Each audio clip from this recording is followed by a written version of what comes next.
یکی از این قضایا قضیه به میدان رفتن قاسم ابن الحسن است که بسیار صحنه عجیبی است.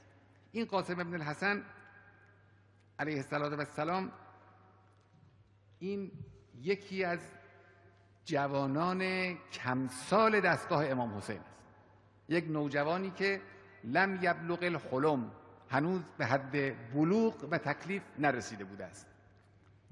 در شب عاشورا وقتی که امام حسین علیه السلام گفتن که این حادثه اتفاق خواهد افتاد و همه کشته خواهند شد، گفتن که شما بروید و اصحاب قبول نکردن که بروند. این نوجوان 13-14 ساله عرض کرد که عمو جان، آیا من هم به شهادت خواهم رسید در این میدان؟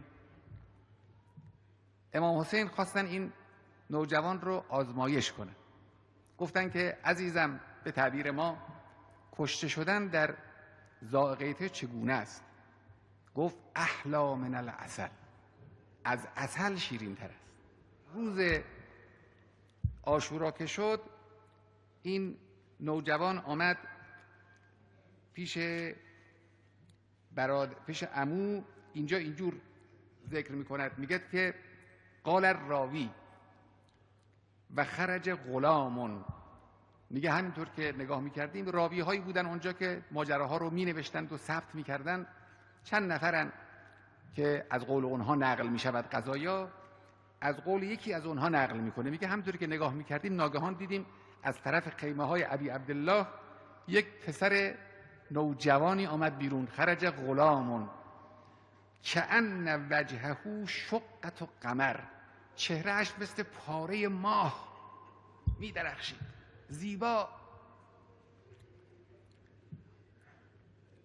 فجعل یقاتل، آمد مشغول جنگیدن شد.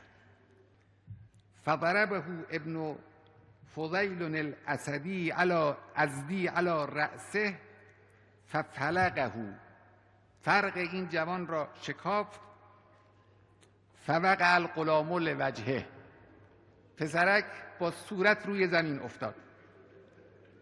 و صاح یا اماه، فریادش بلند شد که عمو جان. فجل الحسین علیه السلام کما یجل صقر. دقت کنید به این خصوصیات و زیبایی های تعبیر. میگه ناگهان صقر یعنی باز شکاری. میگه حسین علیه السلام مثل باز شکاری خودش رو رسوند بالای سر این نوجوان.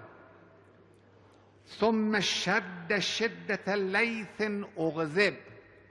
شده به معنای حمله کردن، شده یشدو به معنای حمله کردن است.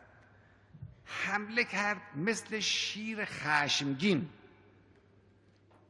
فضرب ابن فضیل بالسیف، اول که اون قاتل رو با یک شمشیر زد و انداخت زمین.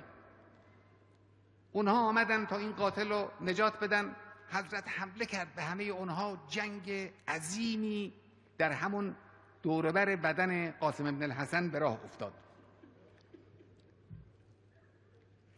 آمدن جنگیدند و حضرت اینها رو پس کرد. گرد و غبار بلند شد، تمام محوطه رو محوطه رو گرد و غبار میدان گرفت. بعد میگه قال، راوی میگوید منجلت القبره، بعد از لحظاتی گرد و غبار فرو نشست. این منظره رو که تصویر میکنه قلب انسان رو خیلی میسوزانه. فرأیت الحسین علیه السلام، میگه من نگاه کردم حسین ابن علی علیه السلام رو اونجا دیدم. قائما علی رأس الغلام، بالای سر این نوجوان ایستاده است. امام حسین داره نگاه میکنه با حسرت به او.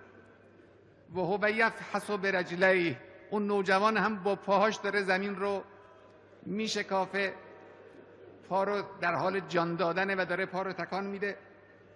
بل حسین علیه السلام یقول بعدا لقوم قتلوک، دور باشند از رحمت خدا اون کسانی که تو رو به قتل رسوندن.